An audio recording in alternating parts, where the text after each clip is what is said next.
qui dit que Macron, ça pourrait être, on comprend ça, mais nous, on pense que c'est une connerie, que c'est faux, et qu'en fait, le combat contre l'extrême droite, c'est tous les jours, c'est au quotidien, ce sera des manifestations, et on espère qu'il y en aura. Et mais surtout, il faut combattre les politiques libérales, parce que ça fait du dégât, ça fait de la crise, du chômage, du désespoir, et c'est comment on arrive à combattre les deux choses en même temps.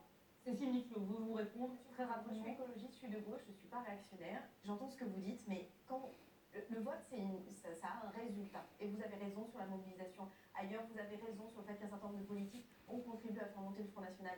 Mais à un moment, on choisit. On met un bulletin de vote dans l'urne. Est-ce que vous croyez que c'est vraiment pareil si Marine Le Pen, avec tout ce que charrie l'extrême droite, devient présidente de la République ou pas? Et je crois que c'est une différence fondamentale et qu'on ne peut pas prendre le risque, quoi qu'on pense d'Emmanuel Macron, de laisser à l'extrême droite la tête de ce pays. Et je le dis parce que je sais que ce que vous dites touche beaucoup de gens. Je sais aussi que beaucoup se souviennent du 21 avril 2002, beaucoup se souviennent de ce qui s'est passé après, et c'est pour ça que je crois que la responsabilité d'Emmanuel Macron, ce sera de ne pas faire Jacques Chirac.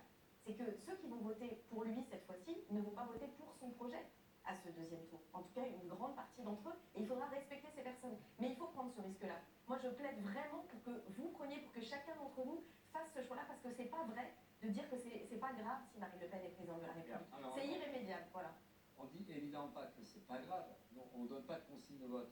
Mais c'est-à-dire que vous avez peut-être une opinion personnelle, Philippe Coutou. Ben, chacun aura certainement une opinion personnelle. Nous, on ne donne pas de consigne de vote. Moi, je m'abstiendrai. Voilà, donc certainement. Après, il va y avoir des discussions, et c'est vrai qu'il peut y avoir des tas, il y aura au boulot ou ailleurs, on va discuter de tout ça. Ça va être une préoccupation hyper importante dans la période qui vient. Donc si on discute, je peux vous faire changer d'avis. Par rapport, non mais c'est pas le problème de dire que Le Pen c'est pas grave. Évidemment que c'est grave, Le Pen.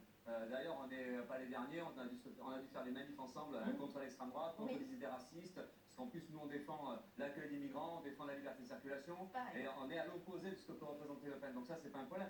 Maintenant, Macron, on sait très bien que ça va nous coûter cher aussi. D'ailleurs, ça nous a coûté cher. Vous avez passé un petit peu de temps au gouvernement avec lui ces dernières années. Non, pas avec lui, pas il est réalisé.